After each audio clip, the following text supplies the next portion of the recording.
sounds on WKG. It's the Chase. It's the Scruffy City. Listen to his friends, and his friends are on WKGN. I'm always taking your calls on the Tennessee Vols. It's the Chase.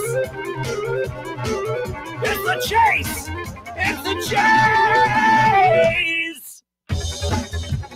All right, the Chase is on. Knoxville. My name is Chase Thomas, joined alongside Ryan Sylvia of Rocky Top Insider, and we're coming to you live from the beautiful Knoxville, Tennessee, right here in the White Claw Hard Seltzer Studios. It's Fan Run Radio Day at Covenant Health Park for the Knoxville Smokies tonight with Blake Burke in town.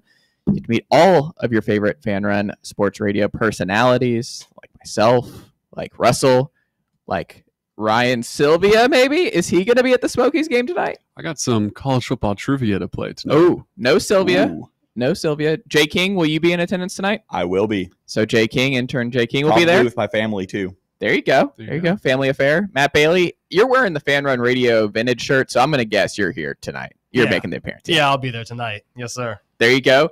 But if he's not wearing a hat, you won't recognize Matt Bailey because it's just it. He came in today, and I was like, I did 2 double takes because you wear a hat so much, I don't recognize you without the hat. Yeah, I've been letting my hair grow out, and I just got a haircut yesterday, so I figured I'd go ahead and take the hat off, show it off a little bit, show off the haircut. It's looking good. I mean, you have Appreciate hair. it. What are we doing? Like, I sometimes, I actually have to worry about it, not just from the sun, which is not a fan of my scalp, but also just that if I don't cut my hair every week, if I right now it's a week and a half in between cuts because my schedule has just been crazy, so my wife has not been able to set aside time to cut my hair this week, so I have to go hat because we're in the Costanza zone here, and I have to be very careful in terms of making sure I need to be in the Rich Eisen zone every day, but right now I'm in a Costanza zone, and I can't do it. Is it a cut? Like, are there clippers involved, or are we just shaving? Oh yeah, clippers. Yeah, I got the home kit. There you go. Nice. Yeah, it feels good. And like I said, the summer is the best time. Like, it feels great. Like you just feel really, really good when you're able to get that clean cut and everything else. I will tell you, I had to scare my dog yesterday. Shout out to Tommy Shumpert Park. Big Shout out. Like the Shumpert family. We're big fans of the Shumpert family here on the Chase. But disc golf is everywhere. They're doing so much construction in Tommy Shumpert Park right now, which is good. They're doing a lot of renovations but they're doing it all at once, which is kind of can we have done this one at a time so that we don't have to close 2/3 of the park basically. And my dog, who I love to take over there, dog park, and go through the woods and all that kind of stuff. We're going around, and she darted out into the woods, and it was one of those deals where the wooded area is not the path I thought was the path where we've gone through sometimes for that disc golf course. It was an experience trying to get her back in and out. And yeah, yesterday it was just one of those where I wore my Eddie Bauer hiking pants along with my Merrell boots, where I got just hazed here and harassed by all kinds of members of staff, including the other Ryan from Rocky Top Insider, Mr. Shumpert. And I don't know what you want me to do. I'm an Eagle Scout. I like to hike, not to brag, but I know my way around the woods. I might be okay for 24 to 48 hours potentially if I am stranded somewhere in Tommy Shumpert Park in the woods. Might be okay. Smoky Mountains, we'll see. Maybe 48 to 72 hours. We'll see how that works. But it's just kind of funny and ironic that the day I wore all that, and I do wear it a lot in the winter. And folks haven't seen me in the winter. It's Merrell boots is kind of my winter uniform, along with some hiking pants and a Patagonia pullover and a beanie. That's just comfort, and also it's just kind of my vibe in the winter months. But it was one of those where I had to dive into the wooded elements to retrieve Khaleesi the dog. All this Shumpert talk we got going on. Me and Shumpert were playing a riveting game while we were waiting for the pressers to start today. What was it? Goblin or orc? I don't know what that means. You say a name, and the other person has to decide if that's the name of a goblin or the name of an orc. What is an orc? It's almost like a less flubby ogre, big build, mean spirited, big teeth. I've never heard this. Where did this? Did y'all make this game up? You've never watched Lord of the Rings? No. Wow. Yeah, okay. Goblin or orc. So you go Ricardo, and then is that a goblin or is that an orc? Which way are you going with that one? I would say that's an orc. Okay. And then you kind of, you know, I would propose it to you, you would say, "Oh yeah, that's an orc," and I would say, "Yeah, that's for sure an orc." Matt seems like he's someone who might Matt, be up for Jimmy, goblin or orc? Jimmy seems like Goblin to me. It's a goblin for sure. It's Jimmy seems like absolutely a goblin. goblin. Yeah, it's a great game. It's a lot of fun. this. What are we talking about? Here's another. This one was from Shumper. Yeah. Javion Orc. orc. Matt I'd say Orc too. I'm not sure. Chase Thomas. I still don't really know what an orc is. Like it hasn't really been That's explained. absolutely an orc as well. Yeah, that's Yeah. for sure an orc. Because I haven't seen Lord of the Rings, so I don't really know what an orc is. Google it. Never seen Get Lord of the yourself a Rings picture. either, but I understand the game already as we're playing it. Yeah, it's very straightforward. Tolkien's orcs serve as conveniently wholly evil enemy that could be slaughtered without mercy. What? Go images. Go images. Oh, no. Yeah, Oh, okay. big guy. Interesting. And these are different than what was the other alternative? A goblin. Goblin. Okay. Interesting. They look pretty similar. They're in They are very similar creatures. okay.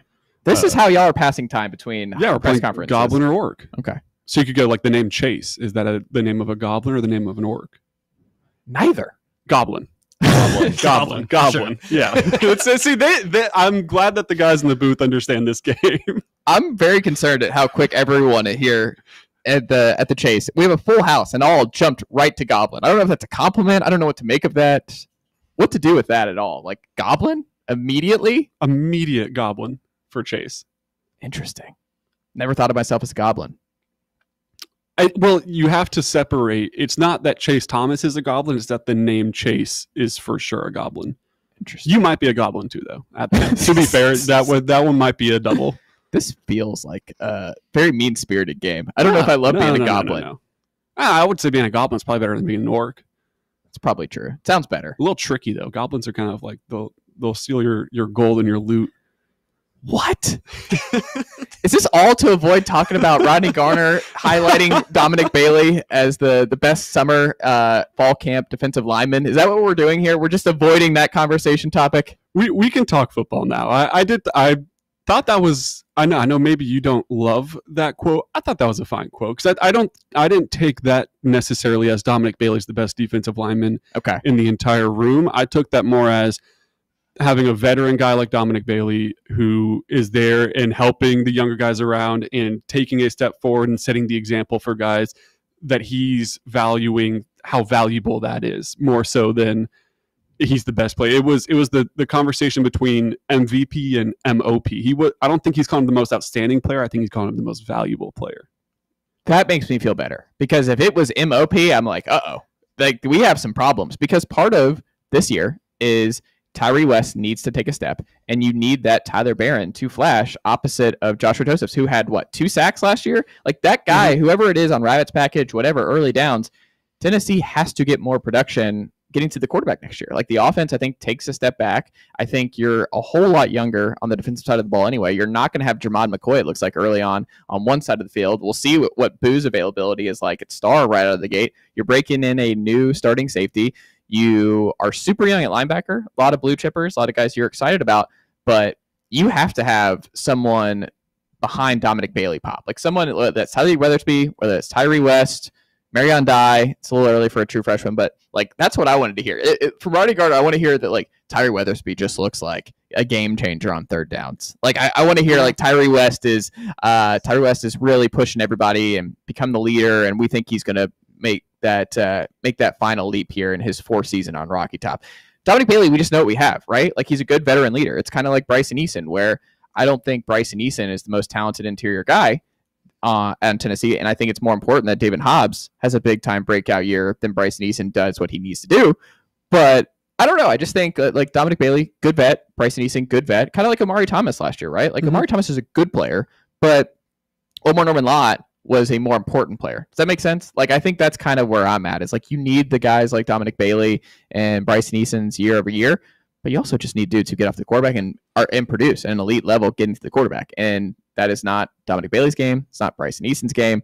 It could be David Hobbs' game. Could be Tyree Weathersby, Tyree West over there on that side. It could be Jordan Ross. It could be Caleb Herring.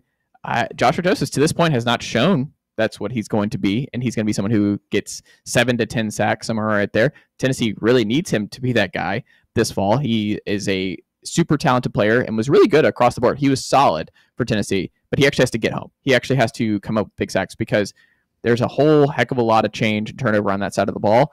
And with the offense being where it is, man, the defense has a lot. There's going to be a lot put on this defense once again. And Dominic Bailey, good. But when I saw that quote out of context, I was like, hold on. I need some follow up on where Tyree Weathersby and Tyree West is, because Dominic Bailey, good player, but he cannot be like the MOP of the defensive line, or Tennessee has some problems. Yeah, I'm just not worried about the defensive line too much. It feels like what they've been able to build there. I'm not too stressed out about what's going on. And I think Tyree West too is going to have a phenomenal year. I'm fully on the Tyree West train. I don't know. I've really liked what he's done really since the Citrus Bowl. Like, I thought last year was maybe also going to be one of those breakout years for him, and it didn't fully get to that point. Obviously, as they kind of, he was in the mix, but wasn't the premier defensive end or anything like that. Josh Joseph, though, they knew him to get after the quarterback a little bit more. He's been phenomenal in the run game. I think if he can, take that step to be, doesn't necessarily have to be the James Pierce level of a pass rusher, but someone that is consistently finding his way to the backfield, I do think that could go a long way. But Jordan Ross is another guy that just looks like he's going to take a very significant step this year as he goes from freshman to sophomore. They got guys there, even the young, like the true freshmen that you look at, Marion Dye included. You look at some of the interior guys like Ethan Utley and Isaiah Campbell. They don't physically look like freshmen. They don't, from what we can tell so far, act like freshmen. They look like they're ready to make impacts too. So just across the defensive line, it's just not a place that I'm necessarily worried about. If you had to pick a spot on defense that I think is more concerning, you would have to find somewhere in the secondary for me to get too worked up about it. Yeah, and to me, when you look at just where we are, like in terms of just roster, just in terms of who do you trust the most, I trust Rodney Garner the most. And if Rodney Garner is excited about Dominic Bailey, then I am therefore excited about Dominic Bailey because we just trust him. And part of it too is I think Shump, when we were talking about it, he made a point about, like he's not going to call out the Leos, right? Like that's Coach Chop. So that's only the defensive tackles and the strong side defensive end guys. They were at practice today, literally separate. Like the Leos are defensive linemen, all things considered. But if you're at a Tennessee football practice this morning, Coach Chop is on a completely separate part of the field coaching that group of Leos compared to Rodney Garner with the rest of the guys. So different, same, similarities, but it is different, and they are coached somewhat differently.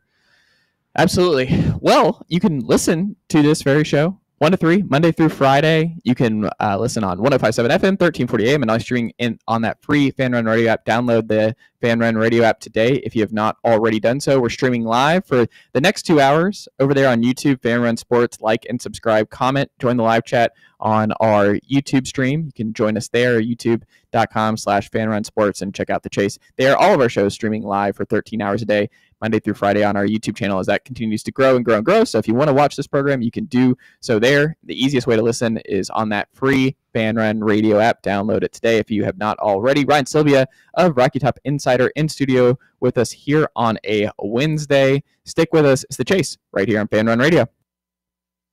For the fans, by the fans, this is Fan Run Radio, Knoxville. Listen up, this is Thomas Miles, nephew Tommy. Okay now, fellas, let's be adults for a minute. Let me ask you something. When the lights go down in the bedroom, are you still clocking in? Or is the equipment on strike? Look, erectile dysfunction is real. It can mess with your mood, your confidence, and don't even talk about the side-eye you get from your lady. But there's good news. Men's Pro Knoxville has licensed medical providers who specialize in turning oh no into let's go. And forget those same old pills. They don't work for everybody. These folks have options most men don't even know exist. Your consultation, just $99. Blood work, consult, and maybe even a test dose if the doc says so. They got an in-house lab, so you'll know where you stand in minutes, not days. So stop stressing. Call 865-544-8220 or hit menspronknoxville.com. Men's Pro Knoxville. Making it happen. Yee-haw! I've been hooting and hollering ever since I started betting with the VIP Play app. VIP Play has more than 200 leagues, every bet type you can imagine, live betting and live hosts, all with 24/7 support from real live people when you need them. Start betting better with the VIP Play app today. Don't be a better, be a better with VIP Play today. Download VIP Play today or head to VIPPlayApp.com. Make sure you use the promo code FANRUN to take advantage of their welcome bonus and so they know that we sent you. Gambling problem? Call 1-800-88-99789. Must be 21 or older and located in Tennessee to bet. Airlines have just reduced their prices even more. Book 30 days in advance and save big. Want the absolute lowest prices on your airline tickets? Then call the Low Cost Airlines Travel Hotline right now for prices so low we can't publish them anywhere. The only way to access our low rates and save up to 70% is to call. Save hundreds on your vacation tickets by calling right now. You can fly anywhere in the world and pay discount prices on your airline tickets. Book a flight today to London, Paris, Madrid, or anywhere else you want to go and pay a lot less guaranteed. Call the International Travel Department right now at Low Cost Airlines. 800-631-1754. 800-631-1754. 800-631-1754. That's 800-631-1754. Are you looking for a treat that will knock it out of the park at the next watch party? Just like your favorite baseball team, Crumble brings the best lineup week to week with an expanded roster that includes key lime pie, strawberry cake, or my personal favorite, Monster featuring M&M candies. Let Crumble treat you to the best cookies in the game. Download the Crumble app and start earning rewards. You can even vote monthly on what flavors you would like to see at any store of your choice. Warmer weather is here, so get to the ballpark, but don't miss the cookies.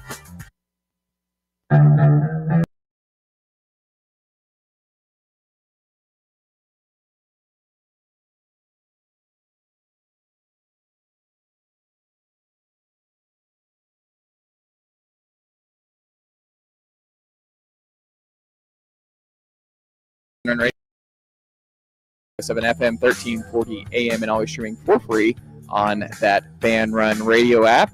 Jam-packed show for you guys today as we continue on here in hour number one. We'll talk about a bold prediction from a Saturday Down South columnist on a upcoming Tennessee game that I thought was pretty wild to see that we're getting some pen to paper with some Tennessee-Syracuse buzz with that game being 24 days away. We'll talk Tennessee wide receiver updates here here at segment number 2 in hour number 1. We'll also talk in hour number 2 with SB Nation's JP Acosta, longtime friend of the program. We'll talk some NFL, Micah Parsons, Tennessee Titans, and a whole lot more with JP, one of the best NFL writers and podcasters going. We'll talk about Vols Hoops, new year, new role for Bishop Boswell under Rick Barnes here going into year 2, where he's got a much bigger opportunity to carve out a bigger role for Tennessee in 2025-2026. Lady Vols, conference schedule, biggest non-con, biggest conference game. We'll talk about that with Ryan Sylvia of Rocky Top Insider in studio with us on a Wednesday. We'll wrap up with Jermon McCoy. Was he snubbed? Being left off ESPN's Bill Connolly's top 40 most important players in college football this season. So whole lot of Tennessee talk coming your way here on a jam-packed Wednesday afternoon edition of The Chase. Ryan Sylvia, can two things be true here? And this is something that I think a lot of Tennessee fans are kind of on edge about, and something that I wrote about over the weekend at sportsrenaissanceman.com, where I think, because it was one of those things where I got to get all my thoughts out. And that's one of the reasons I love to write, is it's just I could really spend a lot of time really organizing my thoughts. And one of the things that I cannot shake is that two things can be true. 26 and 27, I think Tennessee is going to be really loaded and really good at wide receiver. They are going to have an overabundance of wide receiver talent going into 26 and 27. That being said, there is no question, and this is not a hindsight's 2020 thing, they messed up. And I mean, I would give them a D for roster management at wide receiver in the 2025 season. You can separate the two, where like they don't get an F because there is real talent. Like if they're healthy, they're fine. Like if Mike Matthews, Braylon Staley, and Chris Brazzell play close to 2,000 snaps this fall for the Tennessee Volunteers, Tennessee's passing game will be just fine, and those guys will be just fine. The problem is, and you're already seeing it, when you get down to 5 scholarship receivers, and we're having like Trey Weary, is he going to get some run? Like I was listening to the VQ podcast coming in here, and it's like we're talking about like what Dayton Sneed, does he have some remorse? Because he might be getting an option. And it's like, is that where we're at? We're on Amari Jefferson alert here, where it's like Amari Jefferson had a good practice here on Tuesday, and you're like, okay. Well, I mean, like Amari Jefferson's more of a long-term play. Like Amari was someone I think can make a move in 26. Like he's someone who you're playing the long game with Amari Jefferson, right? Because he hasn't played any college football to this point yet. He missed all of last year at Alabama. Local kid from Baylor, 2-sport star. Like he lit it up at Baylor. You have 3 receivers in the top 36, I think, with him, Braylon Staley, and Mike Matthews in that class, which is super talented class, and it's good. But you have no margin for error because you did not add someone with Amari Jefferson. And that's not Amari Jefferson's fault. Like Amari Jefferson is a take if you're also taking somebody else who can for sure help you in 2025.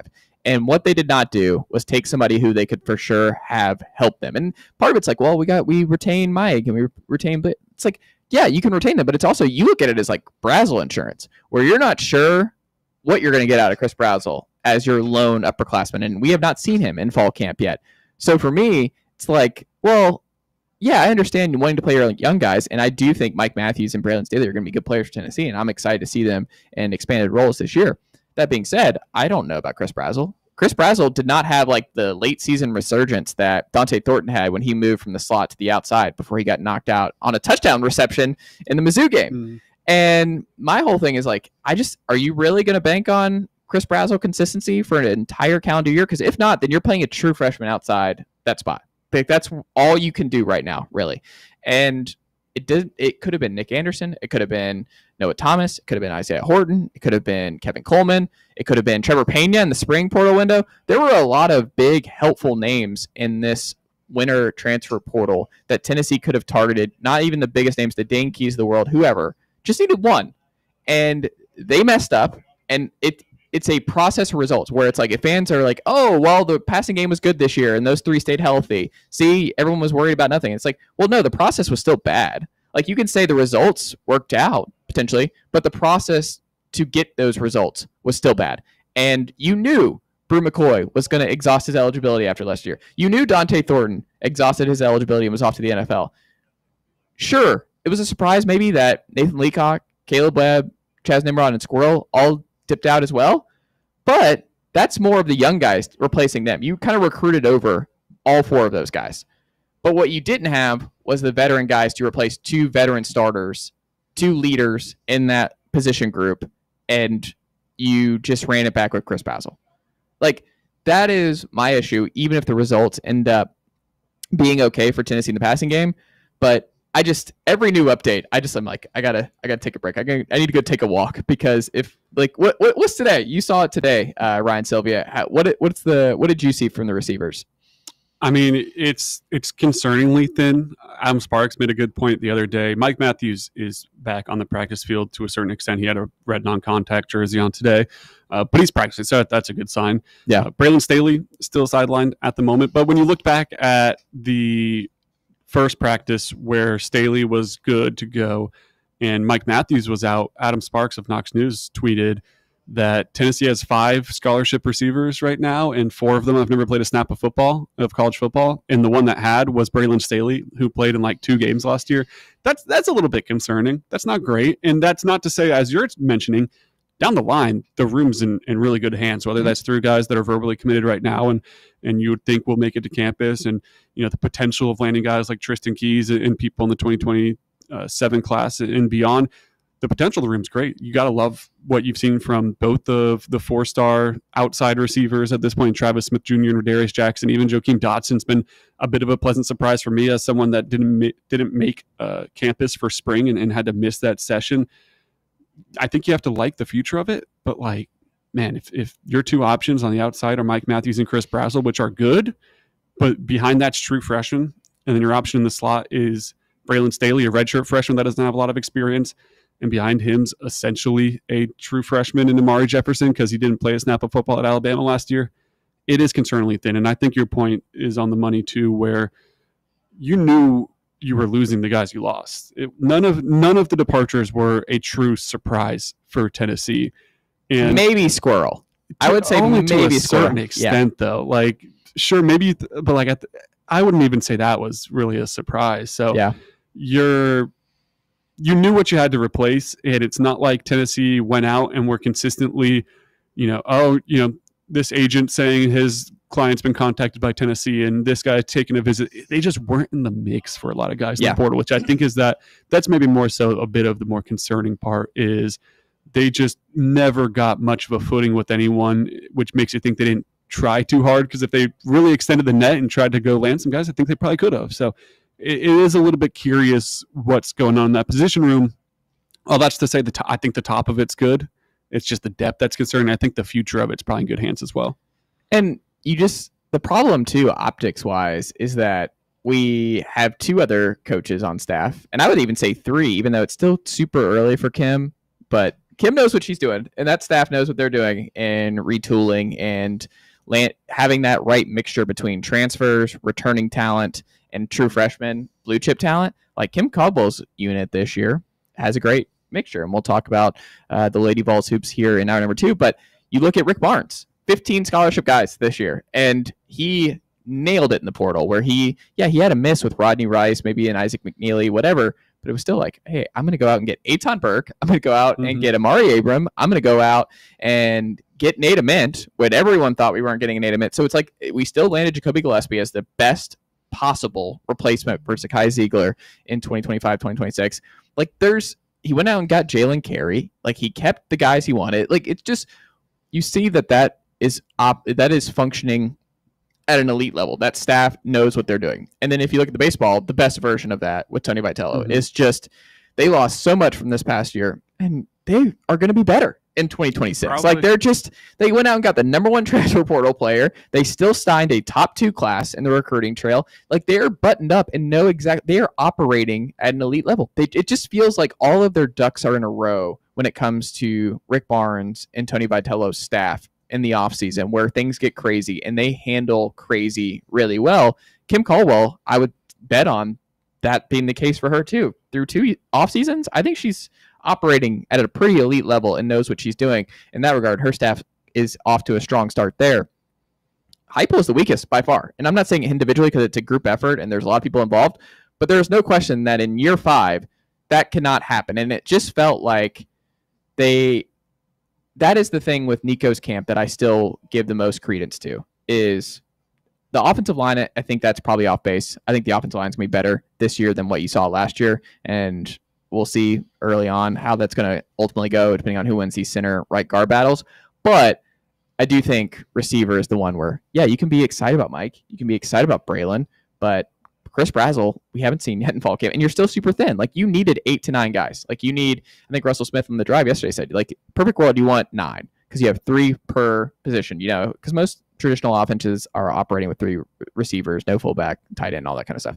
So you want 9. Yeah, in some years you're not going to have 9 just because of the portal and everything else, but you can't have 7. And of that 7, 6 be underclassmen. Like it's one thing to be 7 if half are upperclassmen and reliable, and you can count on those 7. It's another thing when 6 of those 7 are underclassmen. Yeah, I think 9's a bit unrealistic right now, considering the transfer portal and everything, but it does need to be, I think, maybe on paper, when you look at the numbers, it's, that's not that bad. But then, as you're saying, they're all underclassmen. So that's where the issue is Travis Smith Jr. is going to be a phenomenal wide receiver. Is he going to be a phenomenal wide receiver as a freshman? I mean, maybe, but I wouldn't bank on a true freshman. I wouldn't put all my cards into Travis Smith Jr. being ready to play at an elite SEC level as a true freshman.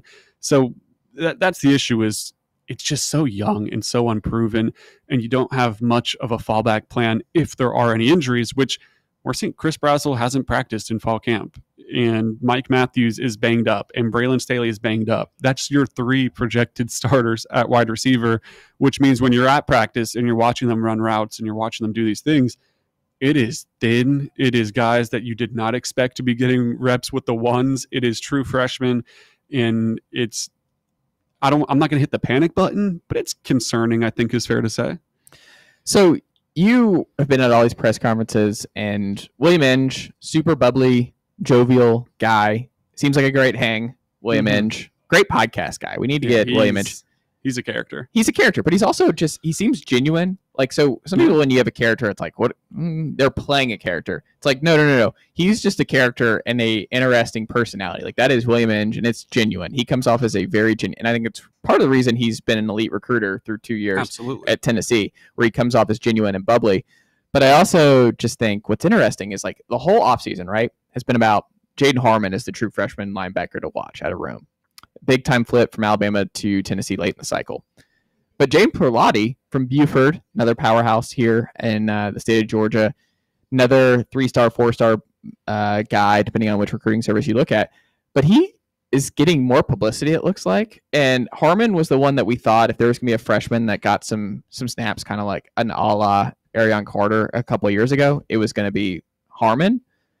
But it seems like with the way Inge has talked about Perlotti and the way that Perlotti is popping up in a lot of these linebacker drills, and he said, quote, I have to keep, let's just say with Jaden Perlotti, I have to keep him on a rope on him because he is the one where you have to say, whoa, instead of sick him. Like, he clearly is acclimating well to that linebacker room, motivated, and a guy that's impressing William Inge. So what have you heard from Perlotti? What have you seen from Perlotti? Well, I think they like both of those guys, and I think they're two guys that could play a decent amount this year. They get lumped together, one because they're both freshmen, two because they're both named Jaden, spelled different ways, but it's just an easy two guys to lump together in a lot of ways.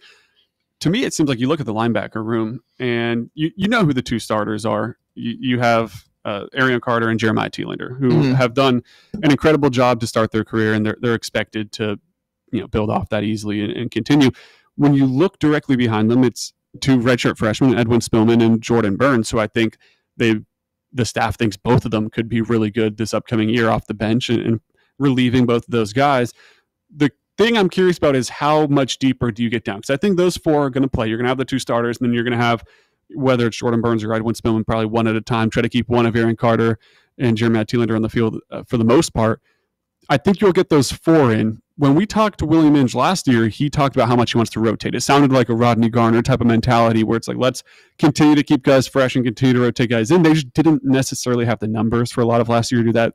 They dealt with injuries to both of those guys, Edwin Spillman and Jordan Burns. And, it just felt like it made more sense, especially once Keenan Peely went down, to let's just make sure we got some of the best guys on the field there. This year, you maybe have more depth to do that. So I'm just curious where that cutoff point is. Is that big rotation? Is it just four guys? Or for William Inge, does he want to try to get those freshmen a decent amount of reps? Because from what he said, he likes Perlotti a lot. I think he likes Harmon a lot too, though. So I think those are both guys that he would like to get on the field. And that's probably going to be different game one against Syracuse. If you can build up a lead, obviously those guys are going to play. When Georgia comes to town, how quickly are you going to trust those two freshmen to get on the field? I think that'll be maybe a little bit more of a test on exactly how deep he wants to get on that depth chart.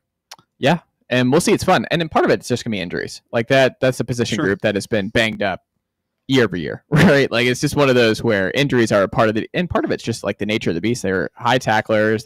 Arion Carter led the team in tackles a year ago. Like it's just a position that I think is naturally predisposed. Now, Keenan Peely had some freak injuries in terms of the injury front, which just sucks. But he, I mean, from the last 2 years, you lost your starter, day one starter at the start of the season both times. So it's kind of crazy. Keenan Peely never played Alabama in 2 years at Tennessee. It's a bummer, man. Great leader and all that. Looked good last year too to start. Like he looked like a difference maker when he was healthy last year. And then Edwin Spillman got hurt, remember? And so he had he had the club on his arm late in the year and was getting back. So I mean, that's part of it. Is just staying healthy. If you're one of these young blue chip guys and you're looking, just stay healthy. Like stay on the field because you are going to get an opportunity because these guys are going to get banged up. Like that's just the nature of the beast. So who can stay healthy and who can make the most opportunities when they get their number called. When we come back, we'll talk about a wild prediction here on whether or not Tennessee should be on upset alert for Syracuse.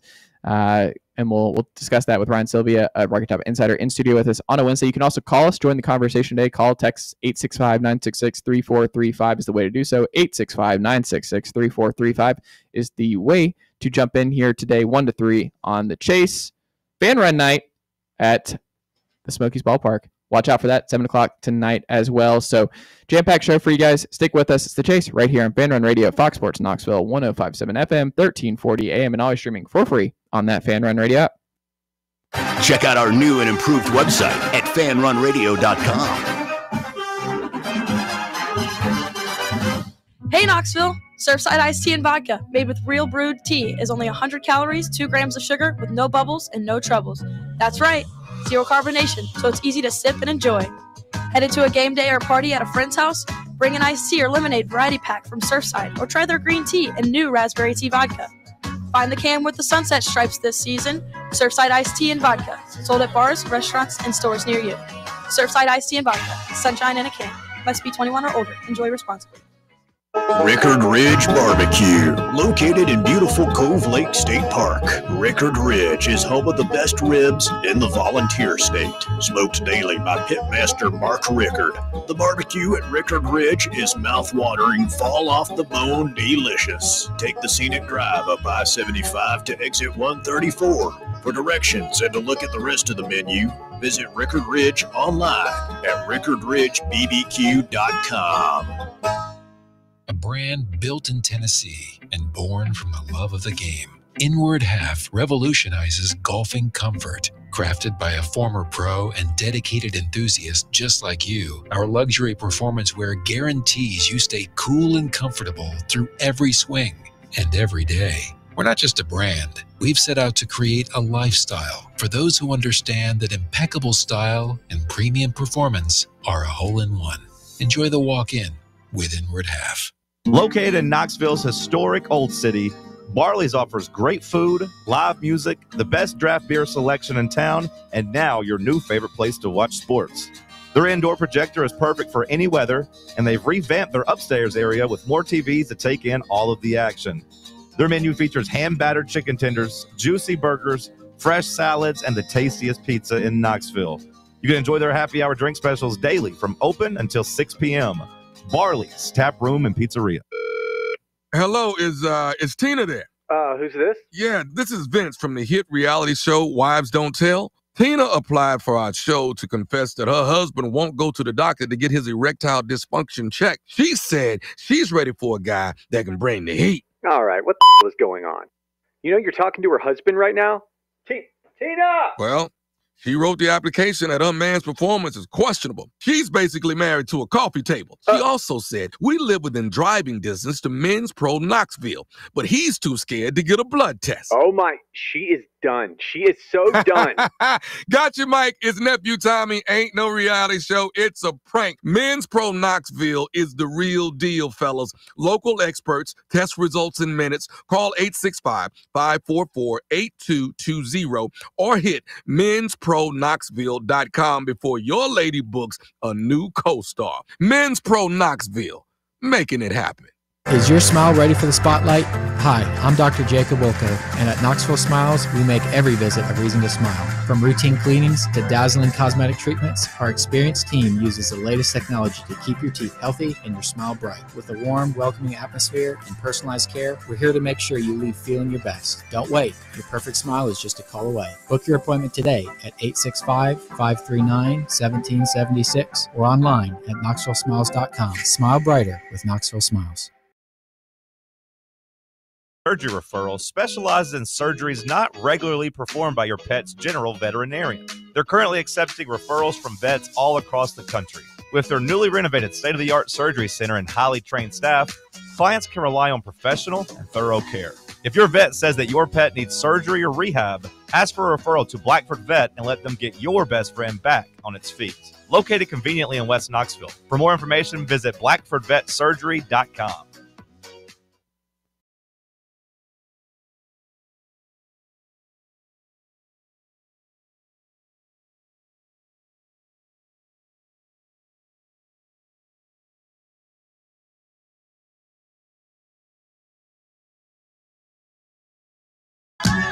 It's a chase right here on Fan Run Radio, Fox Sports Knoxville, 105.7 FM, 1340 AM, and always streaming for free on that Fan Run Radio app. You can watch us over there on Fan Run Sports, our YouTube channel, live stream going on all day long. Check back and watch it. Talk Sports, watch Under Review, The Chase, 1 to 3, The Drive, 3 to 6, The Slate, 6 to 7, Overtime, 7 to 8. Guess what? You can stream all of it right there on our YouTube channel, so make sure you subscribe and hit the thumbs up if you're watching along with us there. You can also listen for free on that Fan Run Radio app. Make sure you download that today if you have not already done so. It's free and easy, and the easiest way to listen to your favorite Fan Run shows all day long, wherever you are. So, Ryan Sylvia, as we continue on here, SaturdayDownSouth.com. Friend of the program, Ethan Stone. He does Thursdays with us from Saturday Down South. Connor O'Gara, great columnist over there. A lot of great folks over there at Saturday Down South. But I have a bone to pick with a new column in terms of predicting 5 upsets for week 1 of the 2025 college football season here, Ryan Sylvia. And when I clicked this, going through to read it today, I did not think Tennessee was going to fall on this list because what Josh Heupel has done really well is avoiding upset losses, especially at home. And one of the things that he has definitely done a very good job of, whether it was Virginia 2 years ago, NC State last year, or even Pitt 3 years ago, coming from winning in overtime with the Cedric Tillman game winner, they have really handled ACC competition as he's gotten his footing here in the SEC, and especially the last 2 years, just absolutely blown out ACC competition in these openers. And yet, Spencer Davis of Saturday Down South makes a prediction with the money line being Syracuse plus 460 on FanDuel. He has Tennessee on upset alert against the Syracuse Orangemen.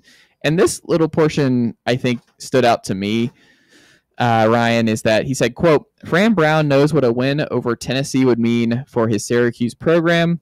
I suspect he's spent a disproportionate amount of time this offseason on preparing for the Vols. He's also had some experience going up against Josh Heupel's offense. He was DB coach in Georgia's DB coach in 22 and 23. A little bit different rosters, I think, with what he's working with at Syracuse versus what he had at Georgia those 2 seasons. He also said, quote, I'd be interested in the under for this game as well. I think Tennessee's defense will be dominant, but the offense has a very low floor, even against a Syracuse team that struggled on defense last season. If this does become a low-scoring affair, the Orange are certainly live to pull off the upset at plus 460. I mean, the line's 14 right now, 14.5. And it was at 13.5, I think, right after Nico left. And it was like, I want to say it opened at like maybe 17.5 in the early part of spring. ESPN, because I wrote about this recently, yeah. ESPN had the quote unquote opening line at 13. Okay, so it was 13. And it's gone up since then. Yeah. So it's one of those where more people are like, yeah, I think this is a 2-touchdown game. What if Tennessee is in a dogfight or Tennessee does not just pulverize Syracuse on the ground in Atlanta, which should feel like a home game, which is Spencer does make that note. Tennessee fans will be in full force in Atlanta for that game, regardless of who's QB1. It's not a far trip, 3.5 hours down for a lot of folks. It's going to be packed with Tennessee Orange. I don't think a lot of Syracuse folks from upstate New York are making the trip down to see Steve Angeli and the Fighting Orangemen take on the Volunteers here. But, man, I just don't see it. What about you? I have Tennessee winning this game. Don't get me wrong. I don't hate the prediction, though. I think a lot of the points he makes are somewhat valid. Like, now, as you mentioned, the Georgia secondary is a whole lot better than the Syracuse secondary, but he does have some familiarity. And I do definitely agree with the Syracuse team is very locked in on this Tennessee game. And I think, not that Tennessee's looking ahead by any means, but I think Tennessee right now probably has more of a bigger picture mindset during the offseason. While Syracuse, I mean, you even listened to some of the press conferences, you heard one of their linebackers, I can't think of his name off the top of my head, but the other day he met with the media and said something along the lines of, every day we're building towards that game. We're going to show them how we play in the ACC and things like that. So they're motivated. I think they're locked in for it. I think that this offseason probably is somewhat decently rallied around that opening first game against Tennessee. I still think Tennessee is going to win. Do I think they're going to cover the 2-touchdown spread? I think that's probably about right. Like, I think they'll probably win by about 2 touchdowns. But if you're trying to find value in terms of picking a money line upset across college football right now for the week 1 slate, which can get so bad at times and just so boring, I think it's probably reasonably a top 5 game that you could consider for that. I do think the under is going to hit, though. I also would say I don't see either of their offenses just uncorking. I don't know. I would still lean towards Tennessee putting up some points here. In the dome, fired up. I think Syracuse is just replacing so much. Their over-under win total is 3.5. They're in the projected bottom half of the ACC this season. Breaking in a new quarterback. I just can't Lost imagine. your best receiver in the spring portal window. I just think that Tennessee should romp Syracuse. I just can't imagine Syracuse's offense does much. That's what Syracuse isn't going to score more than 10 or 13 points in this game, and even then it'd be like, oh man, that's kind of a lot because they're replacing their quarterback. They have all these different issues. Steve Angeli, remember when he was the talk of Knoxville for a little bit there after Nico left? Ended up at Syracuse, which is funny too because during the spring period they named a starting quarterback the LSU transfer. Mm-hmm. So that was Ricky kind Collins, of that was kind of a funny situation too. Where now I guess they're in a somewhat of a quarterback battle after naming a starter. Well, I don't know, but Tennessee's defense is the reason I'm decently confident that Tennessee's going to win. But like I said, if you're looking across the week 1 slate, I think it's at least worth a note of, hey, I mean, maybe this could happen. I'm not going to bank on it. I wouldn't bet on it. But there's not a lot of value in the week 1 slate, I think is what it comes down to. Yeah, Tennessee's got real problems if they drop this game. If Tennessee is in a dogfight in the fourth quarter of this game, it's feeling like 2021 all over again. If they are in a dogfight, if they're in a shootout, I would agree. If they win this game 17-10, I think that just you take your lump on offense, but I think you just roll with the defense and you say, all right, surely they'll figure things out as they go forward. Like it's game 1 with the new quarterback news. Like let's get this all, flush it and move on. I would be much more concerned if it was a shootout than if Tennessee sneaks by in a low scoring game. I just have a hard time believing Tennessee is not going to be able to run the ball all over and dominate the line of scrimmage here. Tennessee should ground and pound, take a couple deep shots, have a couple splash plays. They should be able to pulverize Syracuse into submission in a good element, which should feel like a home game. Like I'm looking 34-10 is what this should be about. If it's 17-10, that means this is a 1-score game late in the fourth. That's disgusting. That is foul for what this Syracuse team should be in 2025. Absolutely not. The panic meter through the roof if Tennessee is in a 17-10 dogfight against Syracuse in Mercedes-Benz. I'm going to be like Tony Soprano sitting out there by the lake that Sunday after, just reflecting on what the season's going to ultimately look like. Yeah, that's very concerning. Am I off base here, Matt? I don't think so. No, I think that 17 points, you want the offense to come out there and show you something. Yeah. And I mean, and if they don't, then that just kind of confirms all of the, the fan base is going to start jumping to that, confirms all the issues that we've been hearing in the offseason with the wide receiver room. And I mean, I think that we should come out and score at least 3 touchdowns on these guys. There you go. 3 touchdowns. I like it. What about you, Jay? I mean, this is the perfect game to get the offense going before you get into conference play. So, I hope it's probably 2-3 score game at least, something like that. It better be this better be a cover. Yeah. This is not the double-digit win Syracuse from a season ago. It is a complete rebuild there with how much they lost. You lose your biggest returning guy in Trevor Pena in the spring portal window.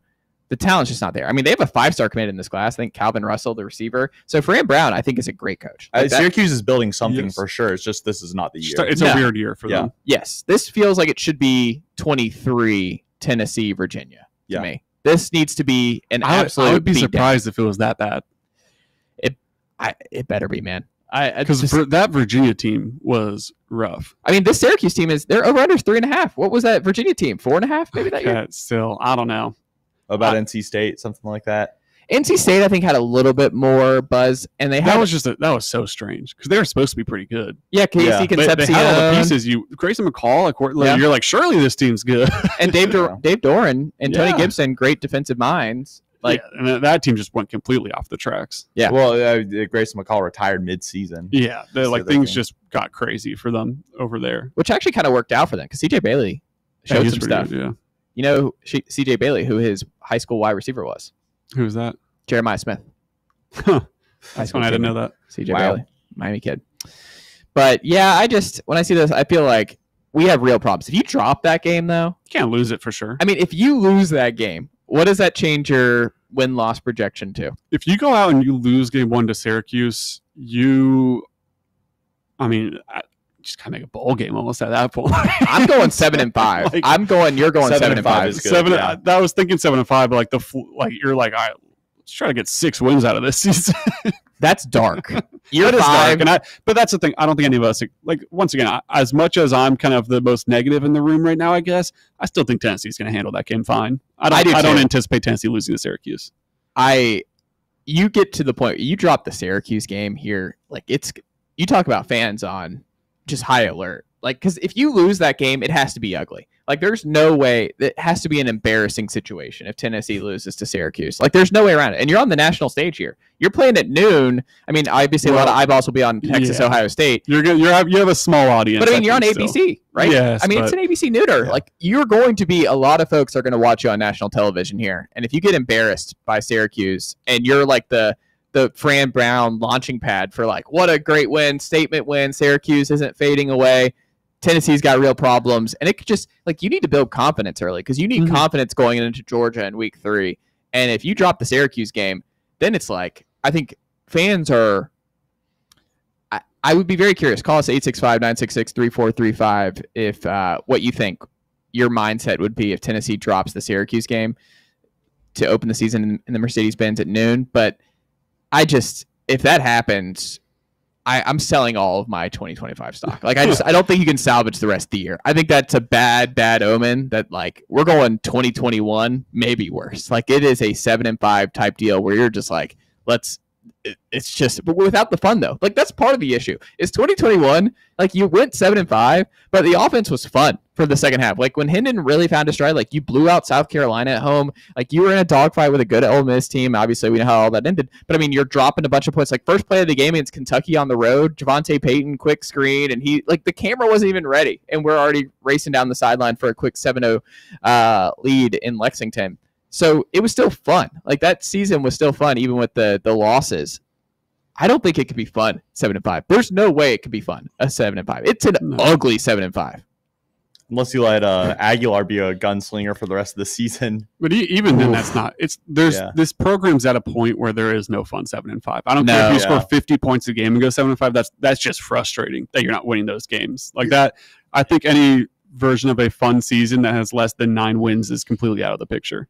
Yeah, man.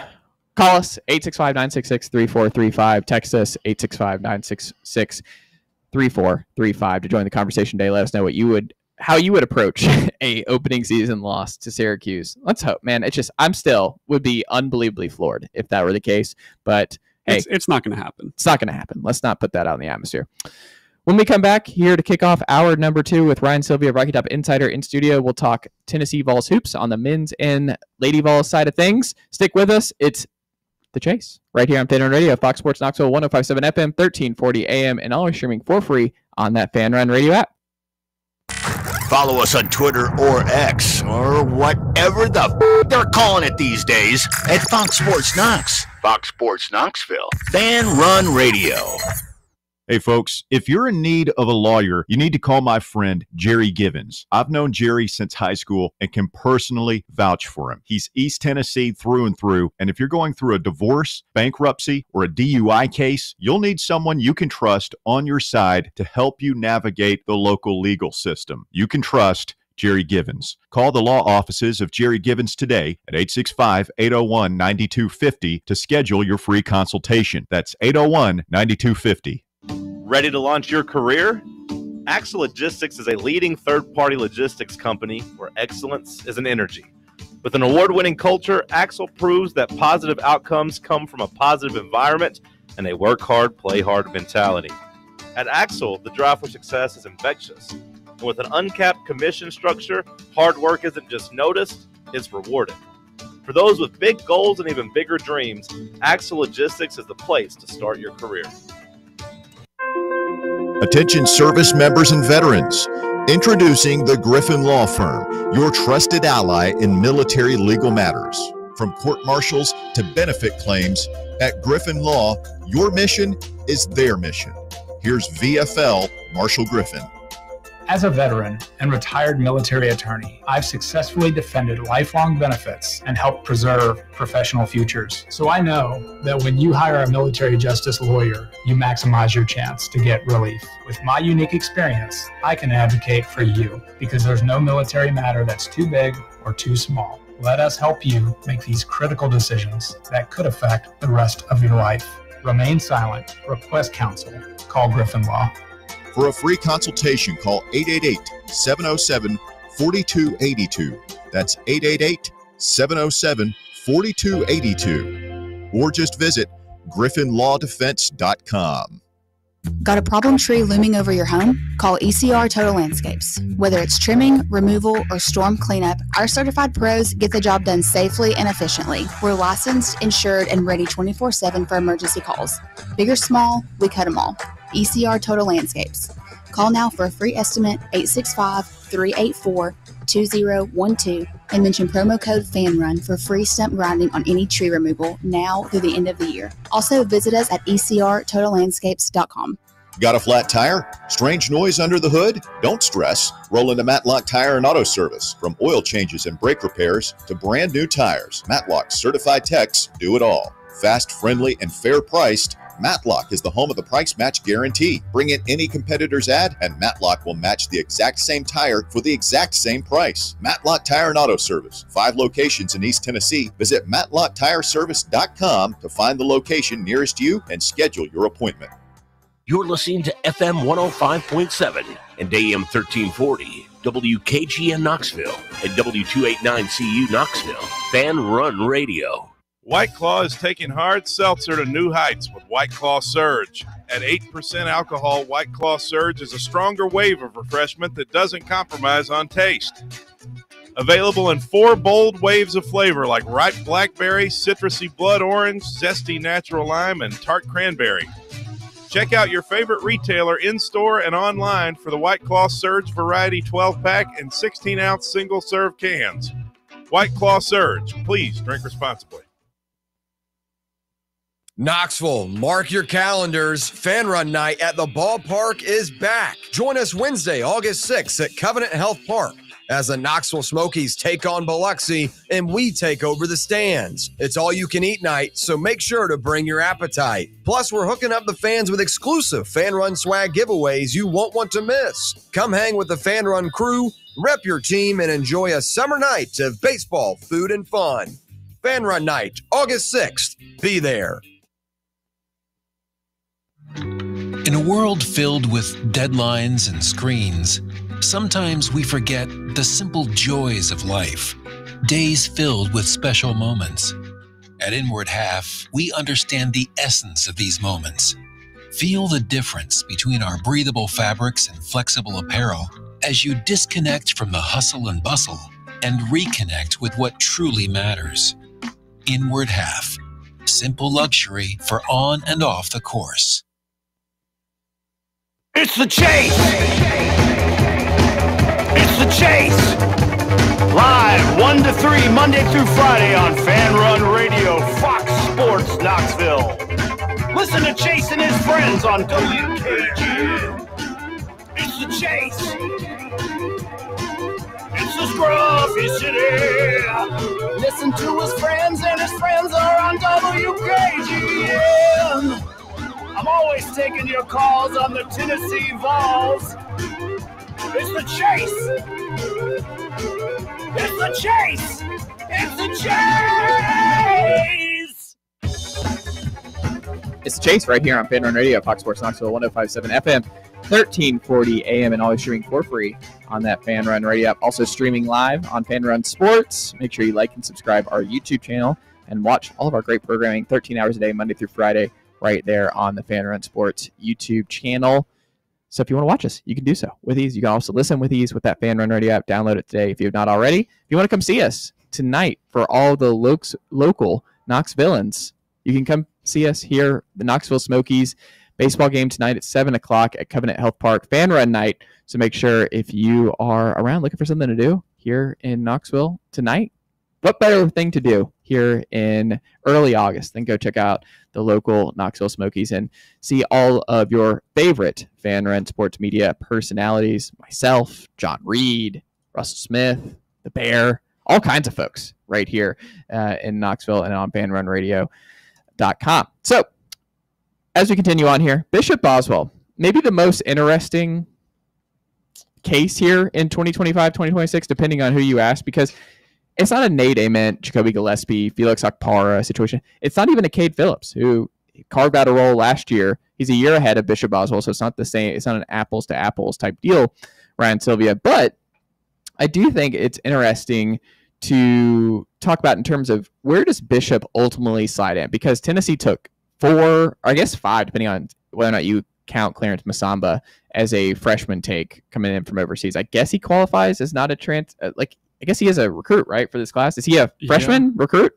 Yeah, I think he has all his eligibility. Okay, so I think he's technically a freshman. I think is just a different kind of freshman, right? Yeah. Like just a different overseas freshman. It's just a little bit different. But yeah, so he's kind of in the Santiago Vescovi role. Yes, exactly. And it's a little bit different. And he's not on campus yet, so we'll see ultimately. But Sylvia Shumpin and I were all in because he liked a Arrested Development skit on Instagram that we saw. So the fact that Clarence Masamba, a big Arrested Development guy, speaks well of him, and very excited about Clarence Masamba and what he can be as a 3-and-D player for the Vols and Rick Barnes next year in the foreseeable future. But I think Bishop Boswell is super interesting because he's a culture guy. He's someone who has been around now for a year. He fit a whole lot better than Freddie DeLeon did, where you like watch Freddie DeLeon play and you're like, this is not a Rick Barnes guy. And it's nothing against Freddie DeLeon. It's just that was a talented player who did not fit with what Rick Barnes wanted to do, right? Like we saw him on the court. It just never looked comfortable. It looked wonky. And you're just like, I don't see it.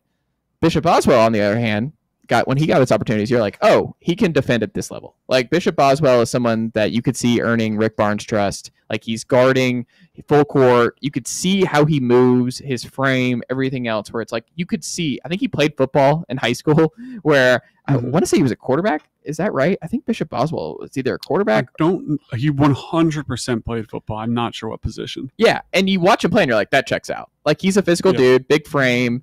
And those are the kind of guys who I'm like, I'm going to bet on them to work out with Rick Barnes and Rick Barnes' play style.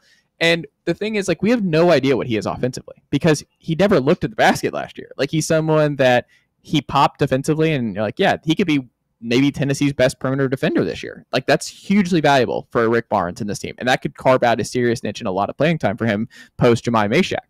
So for me, I'm like, Bishop Boswell, I think a lot of folks have probably not written off, but is kind of an afterthought to them in terms of where he might be. People are penciling in Amari Abram as starting 2.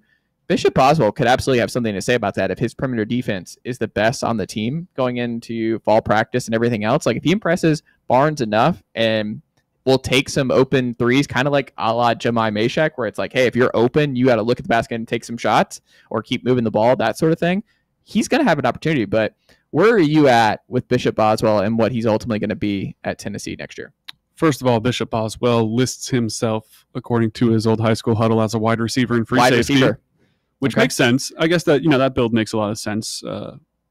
Like terrifying free safety to have over the top. But anyway, I still like Amari Abram as the projected starter to be at the so-called 2 spot. But Bishop Boswell could certainly play a role this year, whether that is as someone that can spell relief for Jacoby Gillespie or whether that's someone that can get some run at the 2. And I think that's what benefits him right now and helps him out in terms of trying to get playtime right now, is that he could be someone that, plays both the point guard and shooting guard position, the combo guard type of guy, because he is capable of doing that. The offense just has to come around. I think they like where he's at defensively to a certain extent. There's, of course, room to grow there, but he's shown he has the physical traits and the will to play at an elite level on defense, which we all know that Rick Barnes demands of everyone on the roster. So if the offense can get there, and that could just be being a decent catch and shoot 3 guy, then I think there's a lot to like about what he could bring to the table. I think it says a lot that he is still on the roster. Like if there was one person you could peg from last year's team that would have transferred out just from a 1,000-yard view, whatever you want to call it, a sky-high view, it would have probably been Bishop Boswell because he didn't really see much time as a freshman. You've seen that same story like a Freddie DeLeon that you mentioned, where they didn't really have the freshman season they wanted, so they go somewhere else. He's sticking it out, though, which I think says a lot about him and a lot about how confident he is that he can grow on the offensive side and be a true contributor. So I'm curious to see how much of a benefit or how much he can take advantage of being in the system, not just a year, but this initial portion of the offseason as well, where Clarence Masamba and Etan Berg weren't able to be here. So that is a leg up on them if you're directly comparing him to those guys who are kind of trying to battle it out as well at the 2 spot. And it's fun because we just have no idea what he's going to be offensively, right? Like, have you seen in the practices you've been able to attend, Ryan Sylvia, have you seen him get a lot of looks up? Like, what does he look like offensively this summer? Well, he has been a little bit banged up, so I know at least one of the practices that I'm thinking back on, he didn't participate. I think he was good to go in this. Yeah, he was good to go in the second one that I was at. I mean, it wasn't like he was controlling the ball and getting up a bunch of shots or being some offensive menace, but that's kind of what you want from him. Like, you don't want him to be a super ball dominant guard or something like that. So I think that fits. He's getting shots up like anyone at his position needs to. I think the work ethics there, that was something that some of the coaches have talked about this offseason as well, as he's one of the hardest workers on the team this offseason and someone that's really trying to transform himself into being someone that can contribute at a high level this year. So I think the want is there and the effort's there, and he knows what he needs to do, and he knows he needs to become a better shooter. You just kind of have to put it together. Like, we heard that about Jemai Meshack a lot. Yeah, he knows he needs to be a great 3-point shooter, and that could really transform himself. That didn't necessarily ever click at Tennessee, but I mean, it's starting to click in the NBA apparently, because he was hitting threes in the G League or in the summer league. But we'll see. It has to click, but he knows what he needs to do. He knows what he needs to do to get better, and I think he's doing a lot of those things right now to put himself in position. Yeah, and I also think he's so interesting because it's the combo part of it, where Troy Henderson has generated a lot of buzz, 3-star late ad after he flipped from Fordham to Tennessee after a coaching change at Fordham. He projects as the long-term answer potentially at point guard for Tennessee post Gillespie, but this year in particular, there's uncertainty as to who gets those 12-ish minutes when Gillespie sits, because ultimately, like, I don't know if he's gonna be able to play full second halves like Zakai did, because Zakai is just he's just a different beast entirely, right? Like, we take it for granted of like how in shape guys like Zakai and Santiago Vescovi too really were to be able to run off and do what Barnes expected of them defensively and also play entire second halves, this, that, and the other. I don't know if Gillespie can do that. We'll find out. I think Barnes, my guess is his preference is I would like Jacoby Gillespie to be my lead point guard for an entire second half in SEC play and beyond. But we'll see if that's what actually happens there. But even still, you're going to need minutes where the offense doesn't fall off a cliff because Gillespie has to sit. So is Bishop Boswell able to take that next step and be the combo guard who can be the backup point guard for Tennessee and be the guy who relieves Gillespie and keeps everything on the track, and is a different kind of look because he's a completely different player than Jacoby Gillespie, but can he distribute? Can he be someone that Barnes trusts to handle the league guard duties for 10 to 12 minutes a night? That's where you miss Jordan Gainey a lot too. Yeah. Because that was the guy that when Zakai was off the floor, you went to Jordan Gainey, or you went to even a little bit Jemai Meshack, a guy that you trust with the ball in his hands and that can keep the offense afloat. So as much as you miss Zakai and you found the best replacement possible in Jacoby Gillespie, you're going to miss those other guys as well, particularly Jordan Gainey for those same reasons. And that's where, those guys are going to be asked to fill similar roles in some ways. None of them are very Jordan Gainey-like, I guess, but they're going to have to fill the role in the sense of Jacoby Gillespie can't play 40 minutes a game. So you're right. You do have to have someone come in, bridge the gap a little bit, give him some rest, and not be, a plus minus of minus 10 in that 5-minute stretch, because that's how you lose some basketball games you shouldn't be losing, especially when you get to those big SEC games, when you get to the postseason. Lady Vols side of things, Ryan Sylvia, biggest non-conference and conference game on their schedule this season is what? So for all the Lady Vols hoops fans who are looking like, what's the game I need to mark on my calendar here on August 6th? What are you looking at in terms of conference and non-conference play for them? Man, it's a weird non-conference schedule for the Lady Vols this year. If my math is correct, I think they're going to play more games away from Knoxville this year than in Knoxville. Just because the out-of-conference slate is super. Whether it's 2 neutral site games against NC State to open the season on November 4th, or whether it's them going back up to Brooklyn for that championship classic, this time to play Louisville, or those away games where one of them you're roped into with the ACC SEC challenge where you play Stanford. Then they got a UCLA game they scheduled right before that, which, that's fine, I guess, because you're getting in, you're already out west, might as well schedule another game out there, get yourself tested a little bit. But you're playing at MTSU, you're playing at UT Martin. There's some weird away games in there that they kind of, I guess, got roped into, for a lack of a better word. So in terms of out-of-conference games, there's not a great home slate. If you're looking at home games right now, it's ETSU, it's Belmont on the front end of a home and home, so it'll be at Belmont next year. It's Coppin State, it's Winthrop, it's Southern Indiana. Because all the great ones are on the road. Like you said, like NC State and Greensboro. It's a gauntlet, too. Yes. Like, it is a tough out-of-conference schedule, and you don't have the luxury to play any of them at home. Yeah. So if you're looking for out-of-conference games to go to in person, I mean, you'll probably find a relatively cheap ticket given the opponent, but the quality of games are going to be elsewhere. And I think probably that NC State game's my favorite one. There's a lot of connections between the programs. It's in Greensboro, which is kind of an interesting location, but it's also just that first look at the team, which I think is going to be really exciting. You get the exhibition and things like that, but to actually see them get together for their first game, and it's not against a cupcake, it's against one of the better teams in the country. I think that'll be really interesting to see how the team handles it.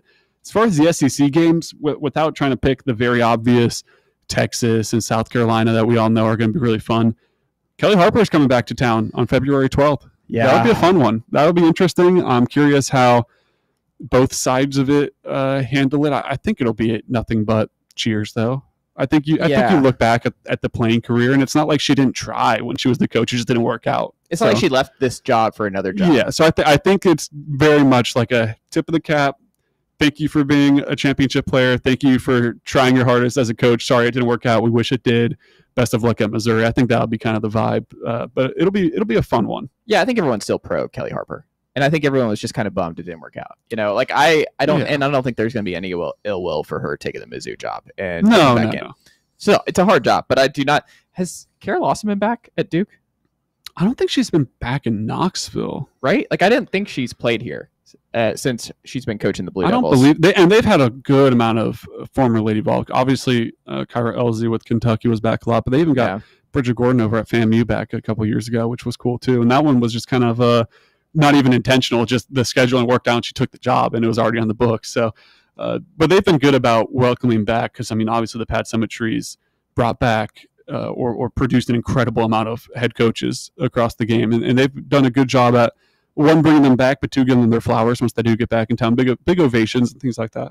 Well, it's a great week because you get Kelly Harper and Lady Tigers on Thursday, and then you get Texas, who you went to war with in the NCAA tournament in town on that Sunday. But that week, can I tell you, at UConn on February 1st, that Sunday, and then you finish the week at South Carolina, like that week, and then squash in the middle is another road trip to Georgia. Like that slate to me, I'm just like, man, if Tennessee can survive, if Tennessee can survive there, they're going to be all right. But that is just a brutal one. I mean, you even have to go to LSU this year. Like this is definitely a brutal schedule for Kim Caldwell in year two. Oklahoma's not going to be easy. Yeah. I don't love the schedule at all for the Lady Vols. It's. I mean, you know what you're going to get in the SEC. So there's no like, oh man, you got a bad pool in the SEC. I guess you could make that argument because a lot of your tough games are on the road. Yeah. But the SEC is the best conference in pretty much every sport, and women's basketball is not an exception to that. It's the out of conference where it's like, man, I guess you'll be tested going into SEC play, and you'll be tested on the road. If your goal was to be battle tested on the road heading into a tough road SEC slate, I guess you did your job with the out of conference scheduling because you are playing some juggernauts out of conference on the road before you play, like we just said, the LSUs and the South Carolinas and the Oklahomas all on the road. But the only other game too, I think, Senior Day, Vanderbilt, that'll be a fun one. Yeah. When we come back, we'll talk to SB Nation's JP Acosta to talk all things NFL, Micah Parsons, Quinn Ewers buzz in Dolphins camp, and then some Tennessee Titans as well. Stick with us. It's The Chase right here on Fan Run Radio, Fox Sports Knoxville, 105.7 FM, 1340 AM, and always streaming for free on that Fan Run Radio app.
Even me for all of your insurance needs. Give me a call at 865-992-3871. Ready to launch your career? Axle Logistics is a leading third-party logistics company where excellence is an energy. With an award-winning culture, Axle proves that positive outcomes come from a positive environment and a work hard, play hard mentality. At Axle, the drive for success is infectious. And with an uncapped commission structure, hard work isn't just noticed, it's rewarded. For those with big goals and even bigger dreams, Axle Logistics is the place to start your career. A brand built in Tennessee and born from the love of the game, Inward Half revolutionizes golfing comfort. Crafted by a former pro and dedicated enthusiast just like you, our luxury performance wear guarantees you stay cool and comfortable through every swing and every day. We're not just a brand. We've set out to create a lifestyle for those who understand that impeccable style and premium performance are a hole-in-one. Enjoy the walk-in with Inward Half. Citizens National Bank. You want a bank that lets you bank when and where you want to. Your local branch, the grocery store, your computer, your phone, it's up to you. You want people who care about taking care of you and your money too. Citizens National Bank. Banking never felt so good. In a world filled with deadlines and screens, sometimes we forget the simple joys of life, days filled with special moments. At Inward Half, we understand the essence of these moments. Feel the difference between our breathable fabrics and flexible apparel as you disconnect from the hustle and bustle and reconnect with what truly matters. Inward Half, simple luxury for on and off the course. Knoxville, mark your calendars. Fan Run Night at the ballpark is back. Join us Wednesday, August 6th at Covenant Health Park as the Knoxville Smokies take on Biloxi and we take over the stands. It's all you can eat night, so make sure to bring your appetite. Plus, we're hooking up the fans with exclusive Fan Run swag giveaways you won't want to miss. Come hang with the Fan Run crew, rep your team, and enjoy a summer night of baseball, food, and fun. Fan Run Night, August 6th. Be there.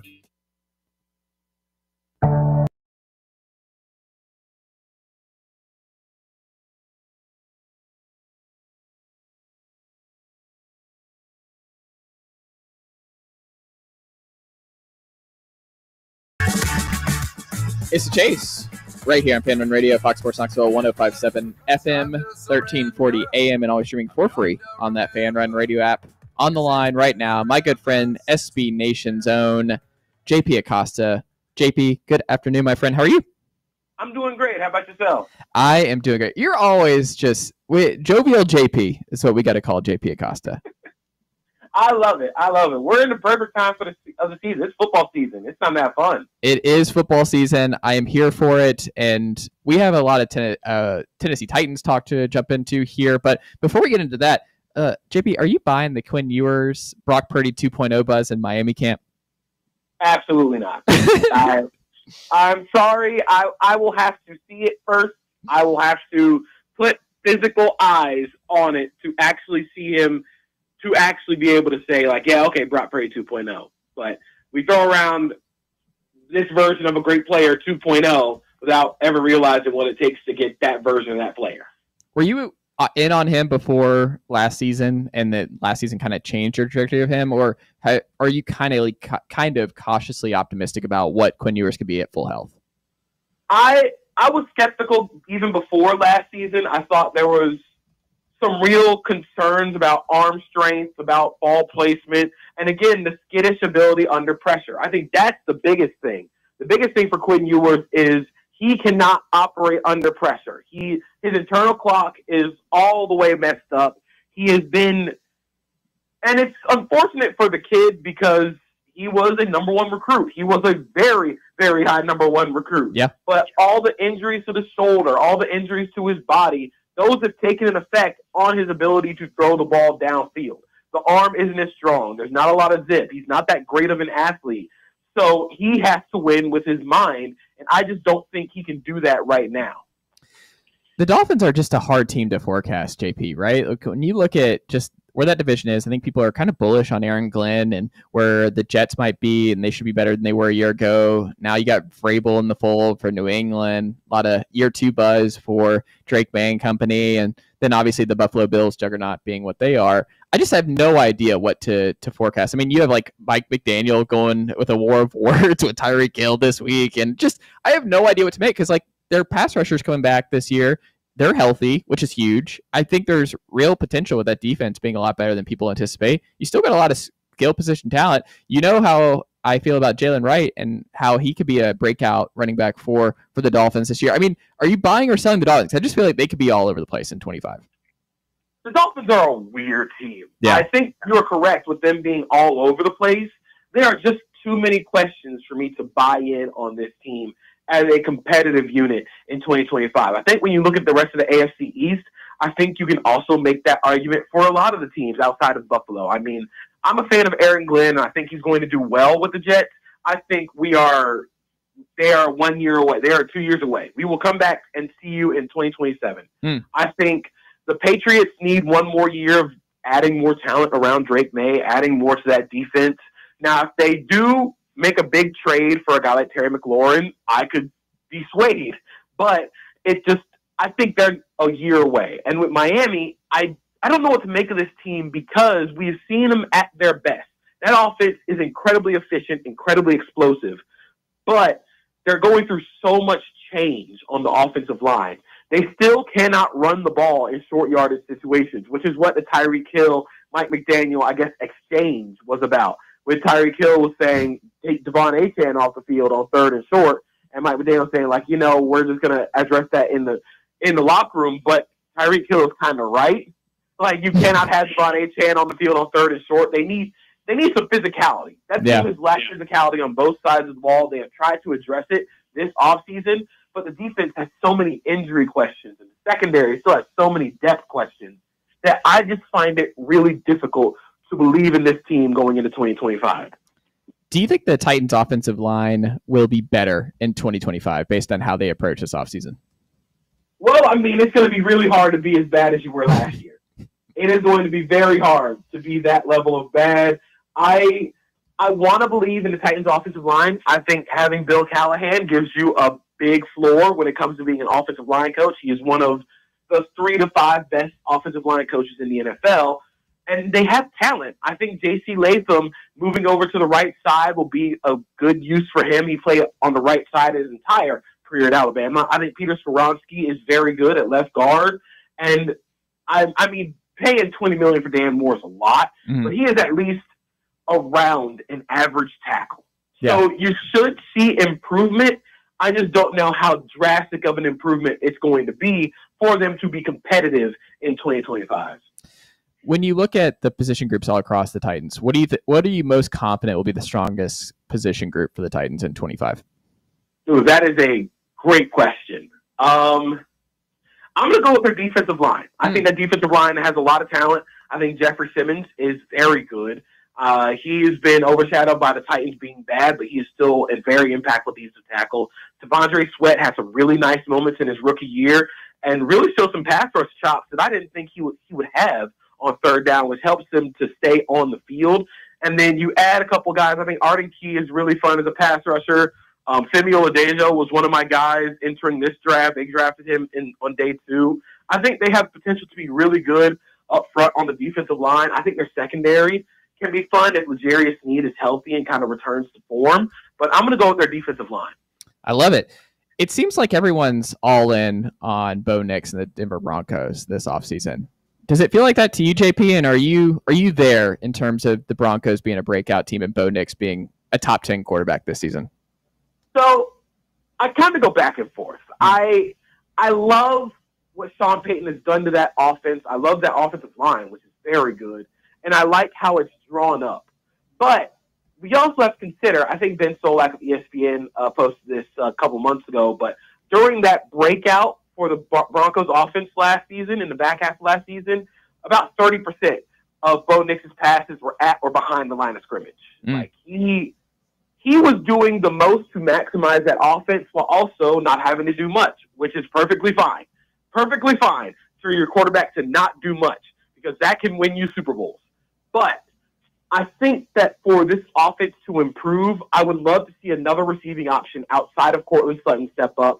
And I'd love to see Bo Nix take on more of a role in keeping the offense on schedule downfield. I think there was a lot of very well schemed up stuff, which you absolutely want. But I think for Bo Nix, he needs to take on more of a role in keeping that offense efficient on early downs because, you got to be able to move the ball. And I think that's something where he can improve on. I think he has shown that he can be the point-and-shoot point guard that you need him to be, but when it's time to get a bucket, can he do it? Hey, JP, this is Jay. Heading over to the Broncos division rival, the Raiders. I've been seeing some buzz with them, with Pete Carroll coming in, Geno Smith getting his contract, and Ashton Jeanty being an offensive rookie of the year favorite. Are you willing to buy stock in them? I am. I love what the Raiders have done. I think the Raiders are potentially a sneaky playoff team in 2025, and it's on the back of the offense. I think it's going to be really, really good. I think Geno Smith is a very good quarterback, and you can see the vision for what the Raiders want to be offensively with Chip Kelly as their offensive coordinator. They want to be really tough for you to tackle. You add Jack Bech, who was really good after the catch. Brock Bowers is going to be the centerpiece of that offense. I love what they have in Dante Thornton, who is really impressed in practices. He is their starting slot receiver. And then, of course, adding Ashton Jeanty to this is going to really help to make the offense pop. So I'm very excited about what they can do offensively. Defensively, they're hoping that they get enough pass rush for you to ignore what they got going on in the secondary. But I am a fan of Darian Porter, who might be able to play early. But I'm excited for what the Raiders have. I'm very curious to see what they do this year with another really tough schedule.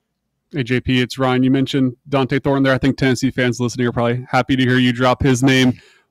Do you like his fit in this offense? Obviously, the tangibles are great with his height and his size and his speed. How does that mesh with what that offense is over there?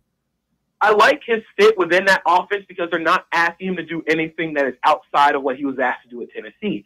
I think Tennessee's offense asked their receivers to do three things really well. Run post routes, run fades, and run curls at a really high level. And Dante Thornton was really good at running post and fade/go routes. And I think that's something that they're going to ask him to do in Vegas because if you look outside of Dante Thornton, that offense is very congested. They don't have a true vertical speed threat. And this offseason in training camp, Dante Thornton has been that for a guy in Geno Smith who is not afraid of taking those shots downfield. So I'm excited to see him in this offense. I think he can be a really good role player early. Quick flip over to Cleveland where two more VFLs. I think it was Cedric Tillman, was named in their starting depth chart to get things started too. What do you like about what he could bring to the table there? And then Dylan Sampson in that running back room, how do you think he fits in? I think Ced Tillman really brings some physicality to the receiver room in Cleveland. I think with what he brings with his size, the ability to win on contested catches, he hasn't been able to stay healthy, but when he's on the field, he makes an impact there. So I'm excited to see what he does in that area.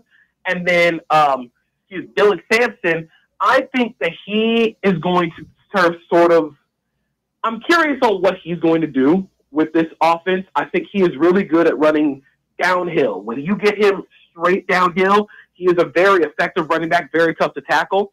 But the Browns sort of run a little bit more outside zone where you're running east-west a little bit more. And I think his vision is a little shaky there. But if they get him going downhill, I think he's a really nice compliment to Jerome Ford. I love it. We'll end on this, JP. The Dallas Cowboys, because they cannot be normal under any circumstances. It's just a requirement of the last 30 years. The Dallas Cowboys cannot be a normal franchise. Micah Parsons requesting a trade. What do you think happens here? And what would you do if you're Stephen Jones and company with the Cowboys at the moment? Well, if I'm Stephen Jones, I am paying Micah Parsons right now and getting him as much as he wants. Yeah. But I think the problem and where this all went wrong is Jerry Jones. Jerry Jones is the king of NFL content. If it's a slow news day, you can expect Jerry Jones to go out there and say something. Whether it's good or bad, it's just going to be something. But what Jerry Jones has done is he has alienated his best defensive player. He has managed to make Trayvon Diggs and Terrence Steele mad by throwing shots at them in his beef with Micah Parsons while also not acknowledging Parsons' agent, who also is the agent of George Pickens, who is up for a contract at the end of this year. I think that Jerry Jones needs to get out of 1989 when he bought the Cowboys and realize that this is how business is done. You cannot sign free agents. You cannot add to your team just based on the aura of the star. Now, that's not going to win you anything, especially because the Cowboys just haven't been good enough for that. So if I were the Cowboys, I would give Micah Parsons as much money as he wants to bring him back into the fold. But it sort of feels like the problems are a little bit deeper than that. Yeah, I don't know how this goes. Anyone who's predicting which way this goes, I don't know. It feels like this could blow up. This could all blow over. I have no idea which way it ultimately goes, but it's just never normal with Dallas Cowboys. The only thing that is normal is Joe Milton lighting up the practice field, man. You see that 75-yard dart this week, JP Acosta? That is exactly what Joe Milton does. He's gonna throw that ball. He is going to throw that ball. He did the backflip too. Oh yeah, we're all the way there. We are all the way there with the Joe Milton experience. JP, what can the good folks check out from you all across SBNation.com and everywhere else this week? Yeah, you can find me on social media at Acosta32_JP. I am the football writer for SB Nation. Wherever football is being played, you can find me tweeting about it, talking about it. I just put up a story about Matthew Stafford and the Rams mystery injury. And just follow along. I got some cool 2026 NFL draft cut-ups coming up and getting ready to watch some preseason football. I love it. JP, keep up the great work. Thank you for always stopping by right here on The Chase. We greatly appreciate it, and we'll have to check back in again soon. Of course. Thanks for having me.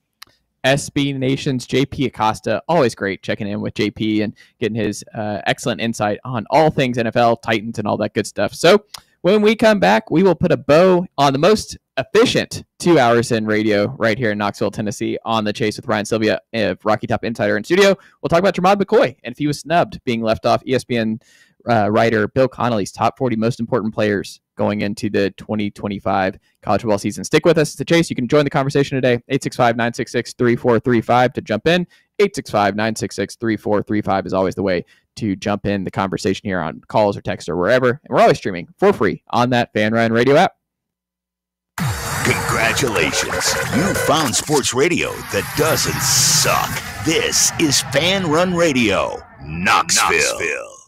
Barley's has live music on weekends, general team trivia on Wednesday nights at 8 p.m., and now live sports trivia courtesy of the Knoxville Trivia Guys every Thursday night upstairs. The game starts at 7 p.m. and is free to play for everyone, so head on down to the Old City and show off your sports knowledge and win gift cards to Barley's.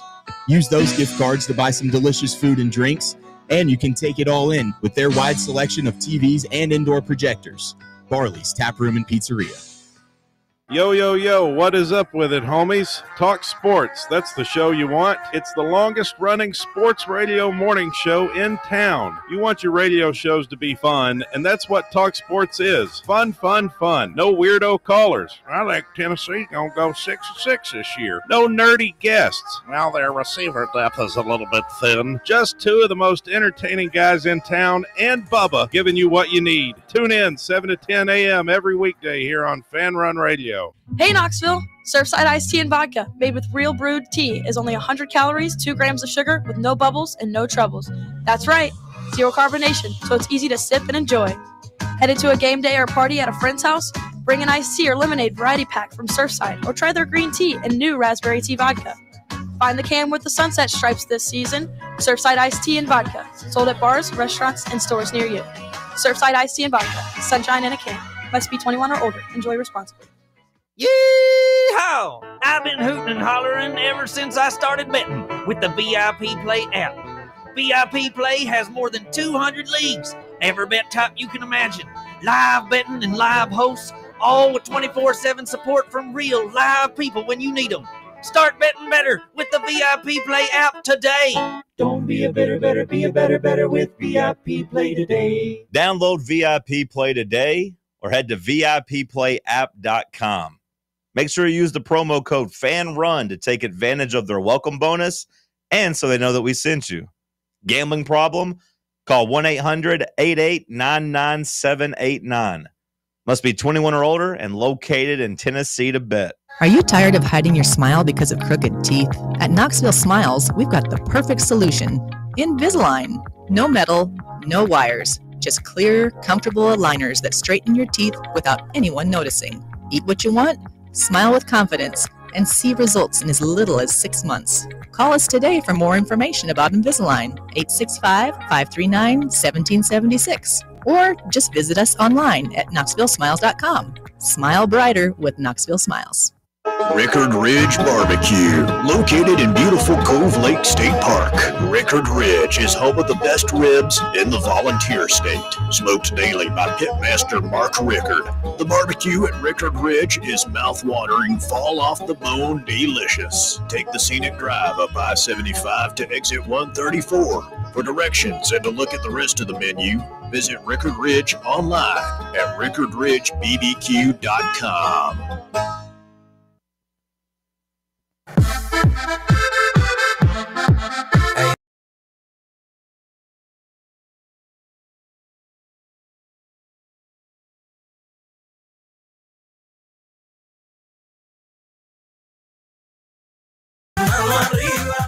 It's Chase right here on Fan Run Radio, Fox Sports Knoxville, 105.7 FM, 1340 AM, and always streaming for free on that Fan Run Radio app with my favorite Fast and Furious song coming back from break here.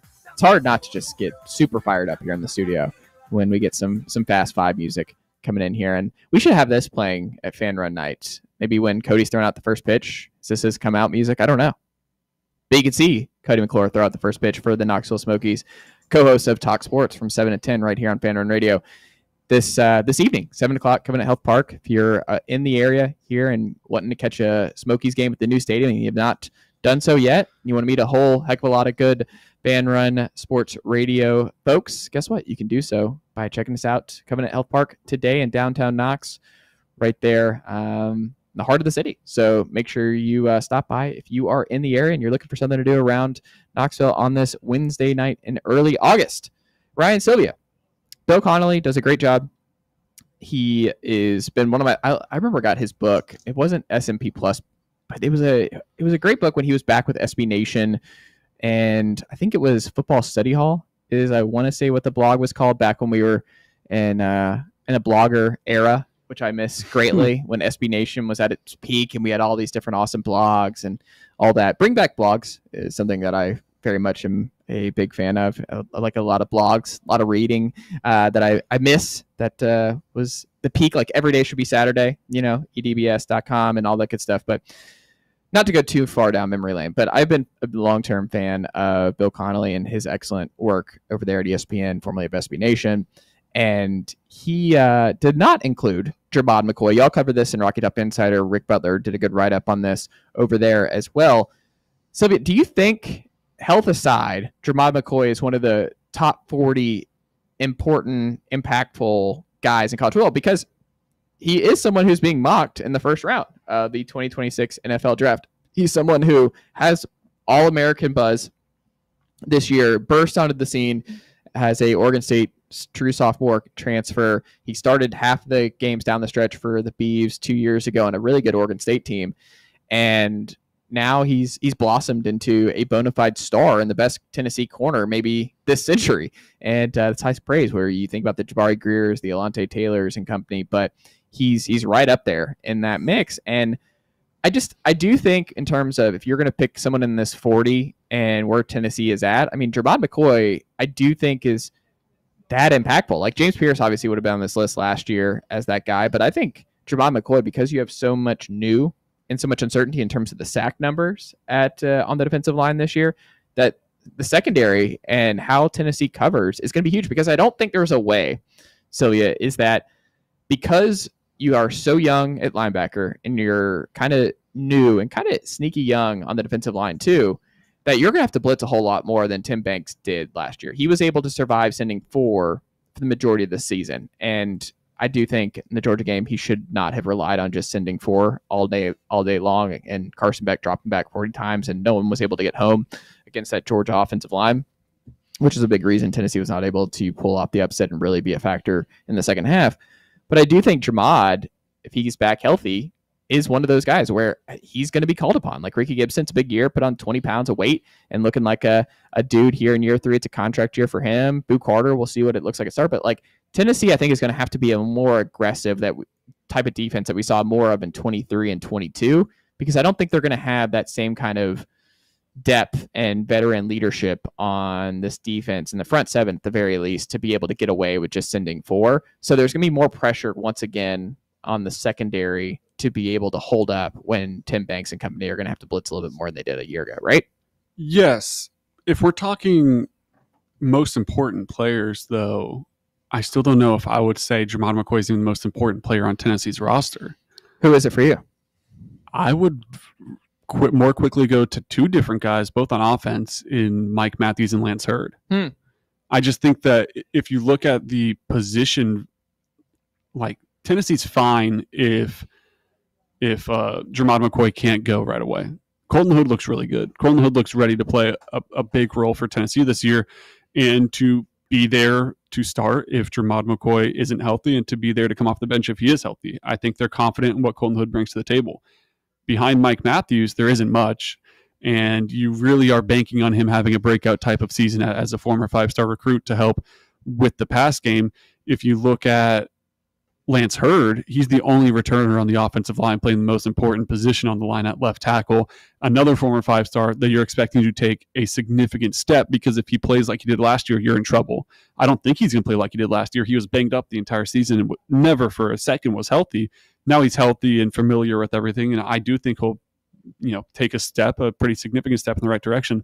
I would say both of those guys are more important than Jermod McCoy. The best player on the football team is Jermod McCoy when healthy. If you're looking at strictly the word important, though, I think you probably go to a couple, maybe some other guys before you get to Jermod McCoy, just because of what Tennessee has built up on the defensive side. However, your points about rushing more again I do agree with all those, I guess, kind of schematic reasonings behind the defense and why you will need a little bit tighter coverage, because you probably won't have as much safety help. And we should say, Bill Connolly does throw in so he has a section of this piece entitled Young, Inexperienced, New QBs with both spoiler and contender potential. I think it's pretty interesting because you have Joey Aguilar and Jake Merklinger mentioned as like honorable mentions. He also throws Bryce Underwood, Bo Babula, or Sam Horn of Mizzou in that mix. I think that's possible, but I'm still I'm not going to throw the quarterbacks in the mix there. I think, like you said, Lance Hurd. If Lance Hurd, it's not just Lance Hurd to me, because if it's Lance Hurd plus David Sanders, if both tackles are fine this year, and Lance Hurd projects as like he has a healthy, great, fine, another contract year guy, and he's the best value buy right now on Tennessee's roster in terms of like 2026 shoot up draft boards. Like, who is the best bet to have a skyrocketing rise here? It's Lance Hurd to me, former 5-star guy, obviously out of LSU, but I think if he has a great year, I mean, you could easily see with his frame and ability that he's a first-round guy. Like, those kind of guys with those measurables don't grow on trees. Like, he looks healthy, he looks good here in fall camp, and if he has a great season, it's hard to see him back, because it just seems like he'd parlay that into some early round draft buzz in 2026. So, but it can't just be him. It has to be him plus David Sanders, because you saw last year where it was one thing to have one weakness with John Campbell and Dane Davis struggling at right tackle all season long. It was another when Lance Hurd took some time to get ready. You know what I mean? Like, Lance Hurd wasn't right, and it manifested where you're having to throw Larry Johnson out there. You're having to throw Larry. Like, it was just Tennessee was not healthy and productive at both tackle spots to really function, and tempo being back, because it's such a collective unit, and because Tennessee needs tempo back in such a way that it's just David Sanders and Lance Hurd have to both be solid guys that Glenn Ellerby and the staff can count on. Like, I don't think it's just Lance Hurd, because if Lance Hurd's awesome, but David Sanders is like Caden Proctor as a freshman at Alabama, Tennessee's got real problems on the offensive line again, and it won't really matter what Lance Hurd does on the other side. You know what I mean? Yes, and it is interesting when you look at both of their physical traits. They're both 5-star recruits for a reason. They both have NFL upside. Lance Hurd has done an incredible job this offseason of cutting weight without losing power, which is such a tough thing to do, to shed so much weight and to gain quickness while still being able to push guys around. Like, he's still fully capable of doing all the muscular strength things that he needs to do while being so much more nimble on his feet. On the other side, David Sanders still needs to put on a good bit of weight. Like, he's playing very under the weight of what the average SEC tackle is. They seem confident that he'll be able to manage with it and that he is ready to go as a true freshman. Really the only other option that has kind of any credence right now that you would trust to a certain extent would be Bennett Warren, who also doesn't have college experience really. So it's going to be David Sanders at right tackle. He's going to, unless he puts on a lot of weight in the next month, is still going to be a little bit underweight despite adding nearly 40 pounds since he got to campus. So there is, I understand, a bit of a concern, I guess, on that side of things where, yeah, Lance Hurd can lock down that left side, but that doesn't mean that right side, I don't want to call it a revolving door. I'm not going to put that on David Sanders before he plays a snap, but it is going to be interesting, I guess, just to see how he does as a true freshman. That's a very, very tough ask of a true freshman, is to come in and be an SEC starter right away. Yeah, there's a lot of options. I think Arian Carter is someone that kind of sneaky needs to be healthy all year. Like, he is someone, because he's turned into the leader of that defense, where you saw the difference between Keenan Peely being on the field for Tennessee last year and Keenan Peely not. He's your kind of lone leader back there because he's someone who can play all three downs. Like, Jeremiah Telander a leader, but Jeremiah Telander isn't in the box guy. Like, he's not a 3-down linebacker. He's someone who's going to rotate in with Edwin Spillman and Jordan Burns or whichever freshman come in. Arian Carter is a 3-down linebacker. And if you lose him, you saw what happens to Tennessee at the linebacker spot when they're thin there and inexperienced. And that was part of the issue. It's like Jalen Smith and Elijah Herring were thrown into bad spots the last 2 years. Arian Carter doesn't have a breakout year and is not someone you can trust down the stretch. And he's not someone who can give you 12 games and especially be a high snap count guy in all of your big games. Tennessee's defense could have some real problems. That could swing games. Like, we look at positions like what could swing games. Arian Carter not being available for Georgia at home or something like that. We're not saying like we're expecting that. It's just he is that important and has had injury issues in the past. He led Tennessee in tackles a year ago, which is incredibly important. But there's no Keenan Peely this year. Like, there's no other veteran to pair next to him. He's now the guy. And I think he is absolutely up to it, but he has to stay healthy. And he's someone who could become a breakout star and be one of those 3rd to 5th round guy, right? Like, he could rise up. I mean, he has that kind of talent. He has that potential superstar type deal breakout here this season. When you were listing Lance Hurd as the guy that's like, hey, if you're buying stock as someone to like drastically improve their draft stock, the first thing I thought was Arian Carter, because he is someone that, I'm not going to say first round pick, but like, yeah, he could play his way into a decent draft slot, and this could be his final year at Tennessee because he could get drafted. There's also a possibility that, of course, he could have a good year and still come back and want to improve it with one senior ride. But man, I mean, Arian Carter has the tools to be really, really good. And he is someone that I expect to play the majority of snaps there. I think you're right. I think it makes a lot of sense to look at Jeremiah Telander as someone that would naturally rotate off with Edwin Spillman a lot, because I think they really like Edwin Spillman as someone that can contribute at this level already, along with Jeremiah Telander. But Arian Carter is just such a difference maker and reminds you so much of those Alabama, Georgia type of linebackers that they built those really good defenses around in years past that went on to win championships. Arian Carter fits that mold of a type of linebacker to me.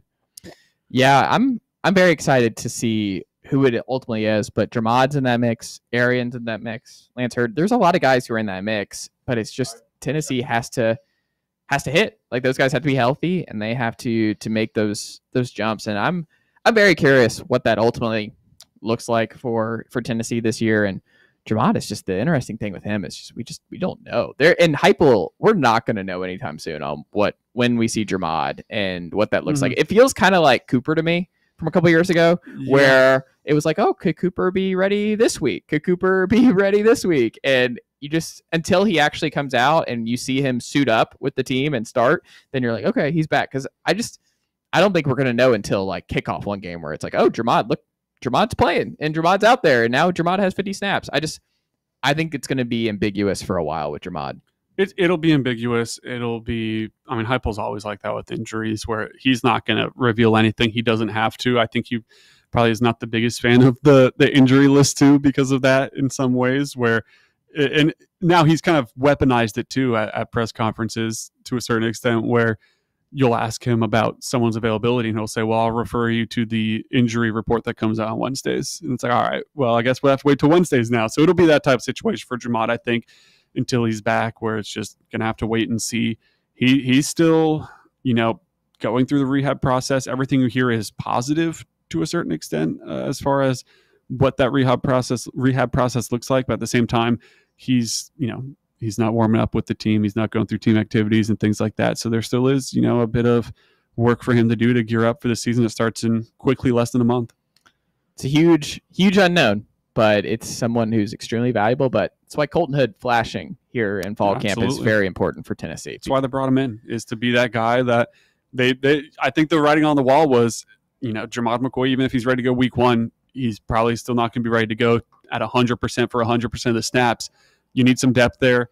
Now, Jalen McMurray's working at other positions as well as cornerback. They're trying to get him to be a versatile tool. So they needed depth at cornerback. And I think they found a good guy with a lot of eligibility left too, which I think is a great sign for Colton Hood. Absolutely. And it's going to be fun to see how it all plays out. But jam-packed show for you guys today. I hope you guys enjoyed it with Ryan Sylvia in studio, Rocky Top Insider. Blake Burke coming up here at the top of hour number 1 for The Drive with Russell Smith and the Bear, live from Covenant Health Park with the Smokies. But the chase has come to a close here on a Wednesday. Thank you, Ryan Sylvia. Thank you, Matt Bailey. Thank you, Jay King. Have a wonderful afternoon, East Tennessee.